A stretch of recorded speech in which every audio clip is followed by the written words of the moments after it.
ಕರ್ನಾಟಕ ರಾಜ್ಯದ ಹವಾಮಾನ ಮುನ್ಸೂಚನೆ. ನಾನು CS ಪಾಟೀಲ್, ವಿಜ್ಞಾನಿ, ಹವಾಮಾನ ಕೇಂದ್ರ, ಬೆಂಗಳೂರು. ನಾನು ಮುಂದಿನ 7 ದಿನಗಳವರೆಗೆ ಕರ್ನಾಟಕ ರಾಜ್ಯದ ಹವಾಮಾನದ ಮುನ್ಸೂಚನೆಯನ್ನು ಸಂಕ್ಷಿಪ್ತವಾಗಿ ವಿವರಿಸುತ್ತೇನೆ ಎಂದು ಕರಾವಳಿ, ಉತ್ತರ ಹಾಗೂ ದಕ್ಷಿಣ ಒಳನಾಡಿನ ಎಲ್ಲ ಜಿಲ್ಲೆಗಳಲ್ಲಿ ವ್ಯಾಪಕವಾಗಿ ಮಳೆಯಾಗಿದೆ. ಈಗಿರುವ ಹವಾಮಾನದ ಸಿನಾಪ್ಟಿಕ್ ಸ್ಥಿತಿ ಏನೆಂದರೆ, ಆಂಧ್ರ ಪ್ರದೇಶ ಹಾಗೂ ಒಡಿಶಾದ ಕರಾವಳಿಯ ತೀರದಲ್ಲಿ ವಾಯುಭಾರ ಕುಸಿತವಾಗಿದ್ದು, ಅದರ ಜೊತೆಗೆ ಸರ್ಕ್ಯುಲೇಷನ್ ಕೂಡ 7.6 ಕಿಲೋಮೀಟರ್ ಎತ್ತರದವರೆಗೆ ಇದೆ.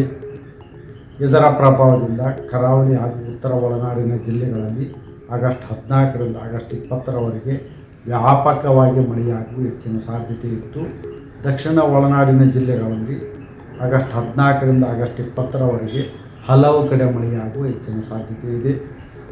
ಬೀದರು, ಕಲಬುರಗಿ, ಯಾದಗಿರಿ, ವಿಜಯಪುರ, ಬೆಳಗಾವಿ, ಧಾರವಾಡ, ಹಾವೇರಿ, ಗದಗ, ಶಿವಮೊಗ್ಗ, ಚಿಕ್ಕಮಗಳೂರು, ಹಾಸನ, ಕೊಡಗು, ಉತ್ತರ ಕನ್ನಡ, ಉಡುಪಿ ಹಾಗೂ ದಕ್ಷಿಣ ಕನ್ನಡ ಜಿಲ್ಲೆಗಳ ಕೆಲವು ಕಡೆ ಭಾರೀ ಮಳೆಯಾಗುವ ಸಾಧ್ಯತೆ ಇದ್ದು, ಆಗಸ್ಟ್ 14ರಿಂದ ಆಗಸ್ಟ್ 18ರವರೆಗೆ ಈ ಜಿಲ್ಲೆಗಳಿಗೆ ಯೆಲ್ಲೋ ಅಲರ್ಟನ್ನು ಘೋಷಿಸಲಾಗಿದೆ.